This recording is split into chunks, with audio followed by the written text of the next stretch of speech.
I failed my college final examination, kicked off campus, and now trying to rebuild. Hey Reddit, I've been lurking for years, but finally created an account because I need to get this all off my chest. This is going to be a long one, so grab some coffee and settle in.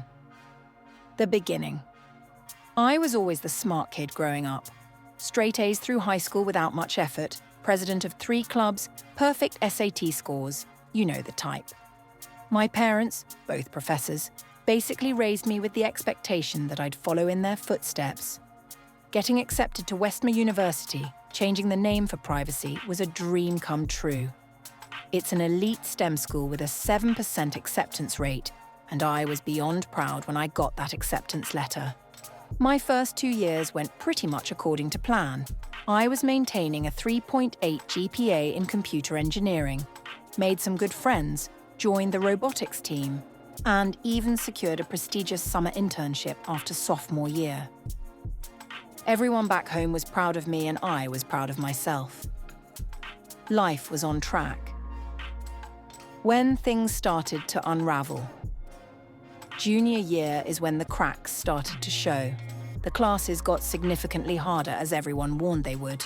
But I was still coasting on my natural intelligence and not developing actual study habits. I started staying up later, cramming instead of truly learning, and relying on caffeine to get through increasingly difficult labs and projects. By senior fall semester, I was barely hanging on. Advanced algorithm analysis and design kicked my ass. I got my first C ever in that class, which sent me into a mini crisis. Instead of taking it as a wake-up call to change my approach, I doubled down on my unhealthy habits, pulling all-nighters, energy drinks for breakfast, and isolating myself from friends who distracted me from studying. I also started experiencing what I now recognize as anxiety and depression, but at the time I just thought I was stressed. I stopped going to the gym, started eating like crap, and my sleep schedule was non-existent. But hey, I was still passing, even if just barely. The beginning of the end. Everything came to a head in my final semester. I was taking the infamous Senior Integration Project course, which is basically a capstone where you have to design and build a major software-hardware project demonstrating everything you've learned. It's notorious for breaking even the best students. My project was an ambitious AI-driven robotics system. In retrospect, I bit off way more than I could chew. As the weeks went by, I fell further and further behind schedule. My advisor, Dr. Reynolds, kept warning me that I needed to scale back, but I was determined to prove myself. Classic overachiever mistake. 2 months before the end of semester, my grandmother passed away. She raised me while my parents were busy with their academic careers, and we were incredibly close. I flew home for the funeral and ended up staying for 2 weeks, completely disconnected from my project. When I returned to campus, I was emotionally wrecked and hopelessly behind. Instead of talking to my professors or seeking help from the counseling center, I spiraled. I stopped attending my other classes to focus entirely on the project. I was sleeping maybe 3 hours a night, surviving on ramen and Red Bull, and avoiding all human contact. The crash and burn. As the final demonstration day approached, it became painfully obvious that my project wasn't going to be ready. The night before, nothing was working properly. The AI component was buggy, the hardware was unreliable, and my documentation was a mess. I made a decision that would change the course of my life. I borrowed code from an open-source project I found online. Not just snippets, substantial portions. I convinced myself it wasn't really cheating since I was modifying it, and I was desperate. I stayed up all night integrating it and getting things to at least appear functional on the surface. Demonstration day came, and for about 10 minutes, everything seemed to be working. The professors were impressed, asking questions about my implementation. Then, as Murphy's Law would have it, the system crashed in a specific way that made it obvious I was using code I didn't write.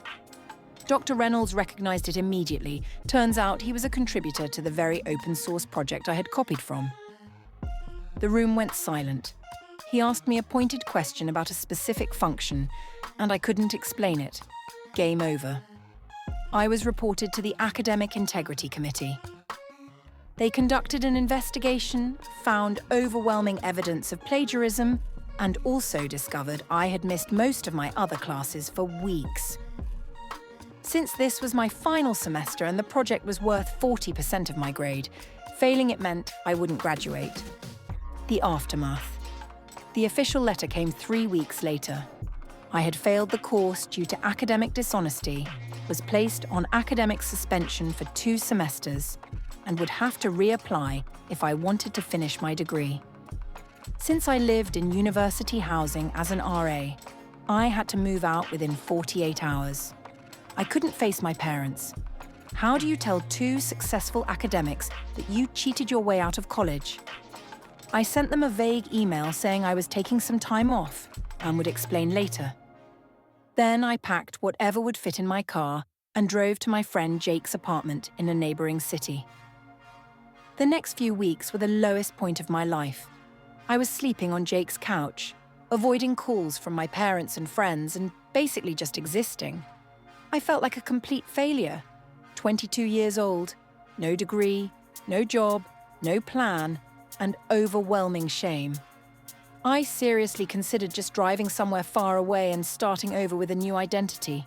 Dark times. The turning point. About a month into my pity party, Jake finally had enough. He sat me down, handed me a beer, and said, "This isn't you, man. You fucked up big time. But this isn't the end of your story unless you make it the end." Something about his bluntness cut through my fog.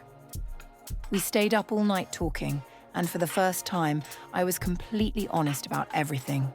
The pressure I put on myself, the unhealthy coping mechanisms, the grief over my grandmother, all of it. The next morning, I did the hardest thing I've ever done. I called my parents. The conversation was brutal. My mum cried. My dad was silent for long stretches. But by the end, they both said they still loved me and wanted to help me figure out next steps. That conversation probably saved my life. Rebuilding. Month 1. After the talk with my parents, I made a decision to stop running and face the consequences of my actions. I visited a therapist, something I should have done years ago, who helped me understand that my perfectionism was actually a serious anxiety disorder that had gone untreated. I started medication and weekly therapy sessions. I also reached out to Dr. Reynolds, expecting him to ignore me. To my surprise, he agreed to meet for coffee. I apologized sincerely with no excuses. He was stern but not unkind. He explained that in his 30 years of teaching, he'd seen many bright students crash and burn for similar reasons. He couldn't change the university's decision, but he gave me advice for moving forward that I'll never forget. Your career isn't over. Your education isn't over. Only this chapter is over. Rebuilding. Months 2 and 3. With my parents' financial support, which I'm incredibly privileged to have, I know, I got an apartment near Jake and started looking for jobs. My dad suggested I be upfront about my situation in interviews. If they're going to reject you for it, better to know up front than live in fear of them finding out later, he said. I applied for about 50 entry-level tech positions with a cover letter explaining that I had completed all coursework for my degree but was delayed in graduating due to personal and academic challenges that I had learned from. Most never responded, but a small local software company called System Tech invited me for an interview. During the interview, the HR manager asked directly about why I hadn't graduated. I told her the full truth, the project, the plagiarism, everything. I explained what I had learned and how I was working to be better. There was a long pause and I was sure I'd blown it. Then she said something I'll never forget. "Thank you for your honesty. We've hired many people with perfect resumes who lacked integrity. I'd rather hire someone who made a mistake and learned from it than someone who's never been tested." I got the job as a junior developer, at a lower salary than I would have commanded with a degree. But it was a start. Rebuilding. Months 4 through 6. Working at System Tech has been a humbling experience. Many of my colleagues are self-taught programmers without fancy degrees, and they're brilliant. They've taught me more about practical software development in 6 months than I learned in 3.5 years of theoretical education. I've been completely transparent with my team about my background. Most have been supportive, though a few keep their distance. I'm okay with that. I have to earn trust back. The work itself is challenging but fulfilling. I'm building actual systems that real people use, not just theoretical projects for grades. There's something deeply satisfying about that. I've also been taking online courses to fill in the gaps in my education and prepare myself to eventually return to school. My therapist helped me develop actual study habits and coping mechanisms for stress that don't involve energy drinks and all-nighters. Where I am now. It's been 8 months since that fateful day when my project crashed and exposed my cheating. In some ways, it feels like years. In others, like yesterday. I've received official notification from Westmore that I'm eligible to reapply next fall. My plan is to return, retake the senior project course, and finally earn my degree the right way. I'll continue working part-time at System Tech, who have been incredibly supportive of my educational goals. My relationship with my parents has actually improved through all this. We talk more openly now, and they've admitted that they probably put too much pressure on me growing up. They're still disappointed about what happened, but they're proud of how I'm handling the aftermath. My mental health is a work in progress. I still have anxiety, especially around performance and deadlines, but I'm learning to manage it. I haven't had a panic attack in 3 months, which is huge progress. Lessons learned. If you've read this far, first of all, thank you. Writing this all out has been therapeutic. If there's anything I want others to take away from my experience, it's this. Your worth isn't tied to your academic performance. This was a brutal lesson for me to learn, but so important. Mental health is real health. If I had sought help when I first started struggling, things might have turned out very differently. Integrity matters more than success. Cheating wasn't worth it, not even close. The shame and consequences far outweighed any temporary relief. Failure isn't final unless you let it be. This was my biggest lesson. Failing that course and getting suspended felt like the end of the world, but it was just the end of a chapter. Honesty, even when it's painful, is ultimately freeing. Coming clean to my parents, my professor, and my employer was terrifying, but each time, the relief afterward was immense. I don't know what the future holds, but for the first time in my life, I'm okay with that uncertainty. I'm building something new, something more sustainable and authentic than the house of cards I had before. If anyone else is going through something similar, feel free to DM me. One of the hardest parts was feeling like I was the only one who had ever messed up this badly. Spoiler alert, I wasn't. TLDR. I was an overachiever who crashed and burned in my final semester, cheated on my capstone project, got caught, and was suspended from university. 8 months later, I'm working as a junior developer in therapy for anxiety and planning to return to school next year to finish my degree the right way. Edit 1. Wow, I didn't expect this to get so much attention. Thank you all for the supportive comments and messages. To answer some common questions. Yes, plagiarism is wrong, full stop. I'm not trying to justify what I did, just explain the mental state that led to it. Several people have asked if I considered transferring credits to another university instead of going back to Westmore. I did look into this, but most of my senior level credits wouldn't transfer cleanly, and I'd likely need to retake several courses. Also, there's something important to me about finishing what I started at Westmore specifically. For those struggling with similar issues, please reach out to your university's counselling services before things get bad.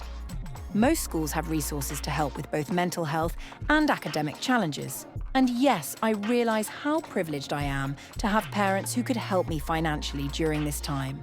Not everyone has that safety net, and I am incredibly grateful. Edit 2. Since so many have asked for specific resources that helped me, here are a few. The book Mindset by Carol Dweck completely changed how I think about failure and learning. Meditation apps I use Headspace, have been surprisingly helpful for my anxiety. Finding a therapist who specializes in academic pressure and perfectionism was key. The Pomodoro technique has been a game changer for my productivity without burning out. I'll try to respond to more comments when I get off work later. Thanks again, everyone.